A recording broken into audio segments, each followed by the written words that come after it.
"You're useless, Malik." Mrs. Evelyn Hart's voice cracked through the classroom, sharp and loud, as she waved his math test high, the red F glaring down at him. The air stank of chalk dust and tension, fluorescent lights buzzing. Like a swarm overhead, laughter exploded around Malik Jackson, fast and mean. "Useless, useless!"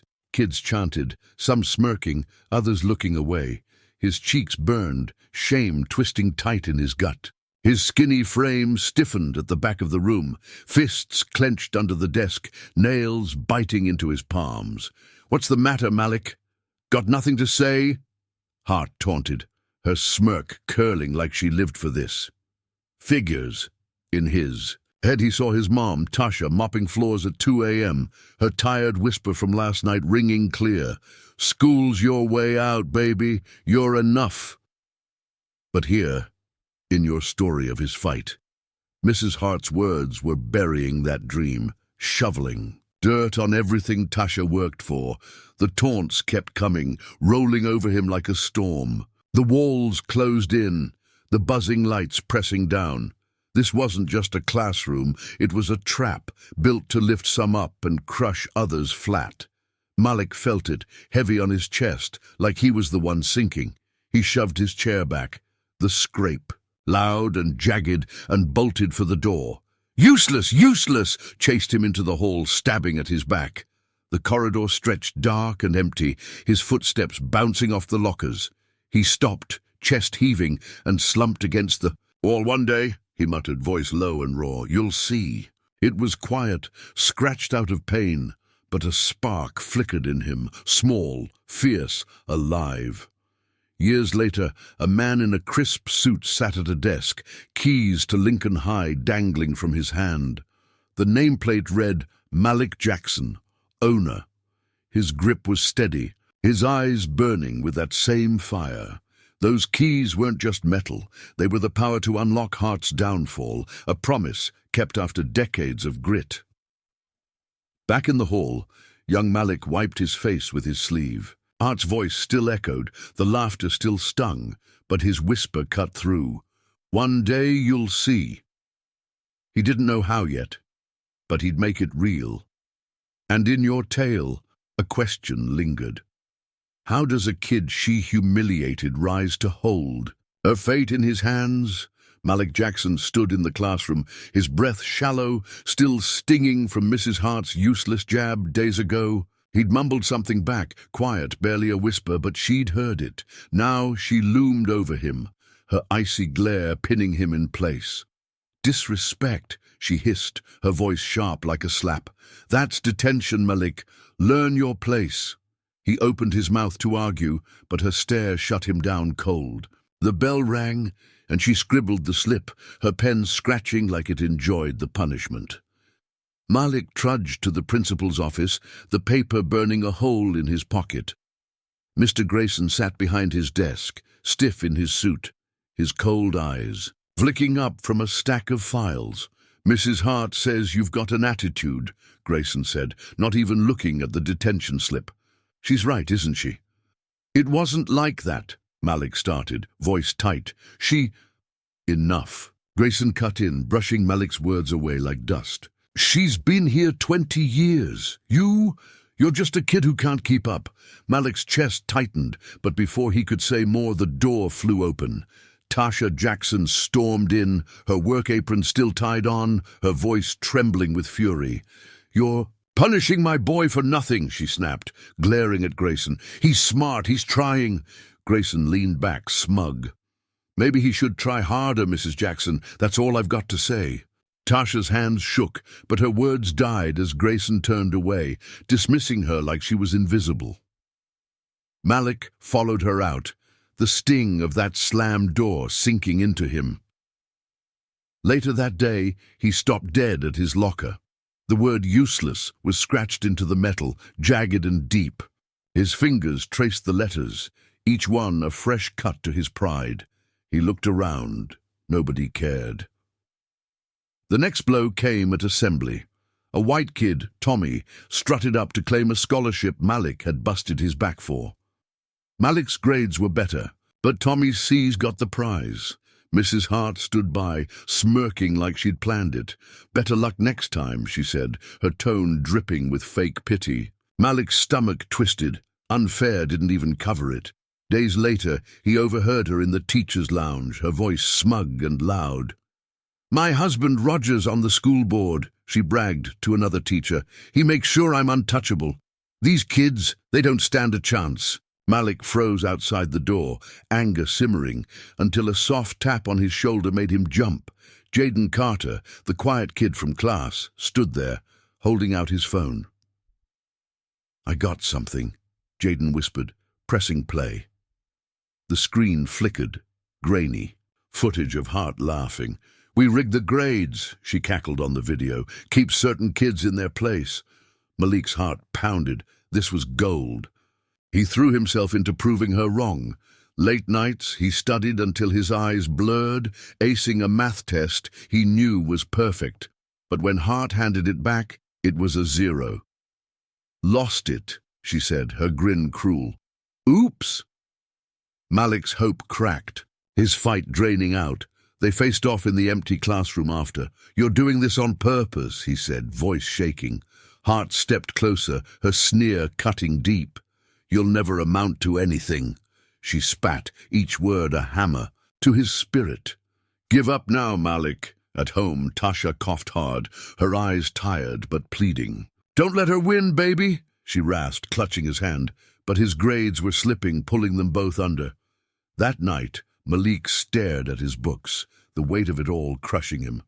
Dropping out felt close, too close. Then Jaden found him again, eyes wide. "Watch it all," he urged, restarting the video. Hart's laugh filled the air, but this time Malik saw it, a blurry figure nodding in the background. Mr. Grayson. His breath caught. This wasn't just Hart. It was the whole system, rotten from the top. Something snapped inside him. The hopelessness burned away, replaced by a fire that shook his fists. "They're all going down," he growled, his voice low but alive. Jaden nodded, a small smile breaking through. Malik wasn't alone anymore, and that video was his weapon. He'd fight, not just Hart, but every brick of this rigged game, until they all saw what he could do. Malik Jackson stepped into the shadow of Lincoln High, the air thick with dust and memories. It was 2025, and the old school stood crumbling, its walls peeling after years of neglect. He adjusted his sharp suit, his heart thudding with a mix of nerves and fire. Today, it was up for sale, and he'd buried his past deep, but not deep, enough to stay away. Inside, the auditorium buzzed with chatter. Mrs. Evelyn Hart strutted to the podium, her grey hair pulled tight, her smug smile wide as ever. Retired, sure, but she soaked up the applause like she still ran the place. "My legacy," she said, her voice smooth and proud, "lives in these halls." Malik lingered near the back, his face hidden among the crowd. Every clap twisted in his gut, dragging him back to that skinny kid she's crushed. His pulse raced, but he stayed quiet, waiting. Then the auction started. Voices shouted bids, numbers climbing fast. Malik's turn came, and he stepped forward, his voice steady and loud. 5 million, he called out, cutting through the noise.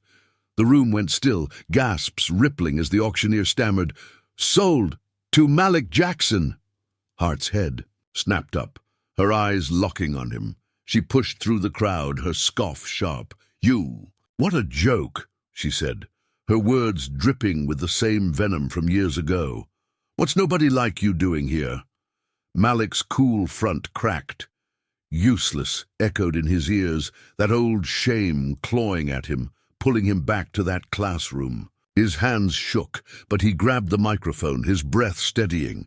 "This school failed me," he said, his voice ringing out, clear and true. "It tore me down when it should have lifted me up. But it won't fail anyone else, not anymore." The crowd leaned in, stunned, whispers buzzing. Then Lila Brooks, a journalist with fire in her eyes, stepped up beside him. "Show 'em," she said, hitting play on her phone. The speakers blared, old footage, crisp now, of Hart laughing in the lounge. "We keep certain kids in their place," her recorded voice sneered, venom dripping. "Grayson agrees, don't you?" The camera caught him nodding, smug as ever. Hart's face went pale, her stammer loud in the silence. That's not," she started, but boos drowned her out. The applause flipped to anger, her crown slipping fast. Malik watched, his chest tight but steady as her power melted away. Then the crowd parted, and Tasha Jackson walked in, her steps strong, her eyes bright. Malik froze, his mom alive, not gone like he'd feared all those years. Gasps rippled through the room. "Mom?" he whispered, voice breaking. Tasha smiled, fierce and warm. "I wasn't sick, Malik," she said, loud enough for all to hear. "I faked it, pushed you to fight harder. You needed to prove 'em wrong, and look at you now." She handed him a paper, her hands steady. "Sign it," she said. Malik read it quick. Lincoln High wasn't just his to own. It'd be a free academy for kids like he'd been, a place to rise, not fall. His pen scratched across the page, sealing it, and the crowd erupted, cheers shaking the walls. Hart stood frozen, her jaw slack. Malik turned to her, voice low. "You mocked me, called me nothing. Now look around. This is mine." She stumbled back, her reign gone in a heartbeat. Her legacy erased by the boy she'd tried to break. Malik stepped away, Tasha at his side, the weight of years lifting off him. He'd done it, turned her hate into his strength, and the fire in his chest burned brighter than ever, ready to light the way for others. Malik Jackson strode into the cramped office of Lincoln High, his sharp suit a stark contrast to the peeling paint and stale air. Mr. Grayson sat behind the desk, his consultant badge gleaming, flanked by a couple of Hart's old cronies. Malik's voice cut through the room, firm and cold. "You're done," he said, tossing termination papers onto the desk. "All of you, out!" Grayson's jaw tightened, his eyes wide with shock. "You can't do this," he sputtered, hands scrambling for the papers. "I've been here long enough to help her bury kids like me," Malik snapped, cutting him off. "Get out before I make it worse." The others flinched, their smug faces twisting as they grabbed their things and shuffled out, power slipping through their fingers like sand. Days later, Malik stood outside, the sun warm on his face as workers hoisted a new sign into place. "Jackson Academy," it read, bold and bright. His chest swelled. He'd taken this broken place and made it his, a light for kids who'd been left in the dark too long. The doors swung open, and young students flooded in, their chatter loud and alive. Malik watched them. Kids with faces like his, brown skin, big dreams, finally seen, finally valued. One boy stopped, looked up at him and grinned. Malik nodded back, a lump rising in his throat. Outside the fence, Mrs. Evelyn Hart lingered, her coat pulled tight, her face sour. She stared at the sign, her name nowhere to be found, scrubbed from the walls she'd clung to. "This was mine," she muttered, her voice bitter, but no one cared to listen. She was a shadow now, small and powerless. Then Roger Hart stumbled up beside her, his tie loose, his breath heavy with panic. "Evelyn, I had to," he stammered, avoiding her eyes. "The debts were piling up. I sold it to him. Malik had no choice." Her jaw dropped, shock hitting her like a punch. "You what?" she whispered, voice cracking. "You sold my school?" Roger shrugged, turning away, and she stood frozen, her world collapsing, marriage gone, legacy dust. She was nothing now, a tyrant with no throne. Malik watched from a distance, his face calm, no smirk, no gloating. He turned his back on her, walking away from the wreckage he'd rewritten with his own hands. Inside, he stepped into a classroom, the air buzzing with energy. Kids leaned forward in their seats, eyes locked on him as he spoke, his voice steady and strong. "You're not useless," he said, looking at each of them. "You're enough. Don't let anyone tell you differently." The words poured out, a balm for the scars he'd carried since that day Hart broke him. A girl in the front row wiped her eyes, nodding, and Malik felt the weight of his past lift, shared now with a new generation. Tasha stood by the door, her smile soft but proud. "You did it, baby," she said quietly, her voice thick with tears. "Made it all worth it." Malik hugged her tight, the anger at what they'd endured fading into a swell of triumph for what he'd built. He'd turned pain into something real, something lasting. His story spread fast, whispers of a kid called Nothing who rose up to reshape everything. Parents talked about it at dinner tables. Kids passed it around like a secret weapon. Malik's name on that school stood tall, a mark of identity reclaimed, a stereotype smashed to pieces. He wasn't just a survivor. He was a king who'd torn down the old rules and made new ones, leaving a legacy that echoed far beyond those walls. As he walked out, a young boy tugged his sleeve. "Can I be like you?" the kid asked, eyes shining. Malik knelt down, voice low but fierce. "You already are," he said. "Just keep going."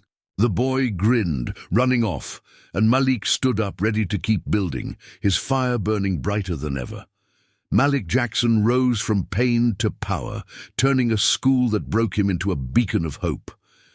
The narrator's voice rang out, warm and fierce. He fought back. "What's your story? Ever been called useless or faced unfairness? Tell us in the comments. We're reading every word." She paused, her tone lifting. "Love this? Next, a cop frames the wrong guy. Click to see it soon." Then came the push, urgent and bold. Hit like if Malik's wind fired you up. Share this to spread his light. Wake others up to the fight. And subscribe. Don't miss what's coming. You're part of this now. Her words hung there, tying. Malik's grit to your own.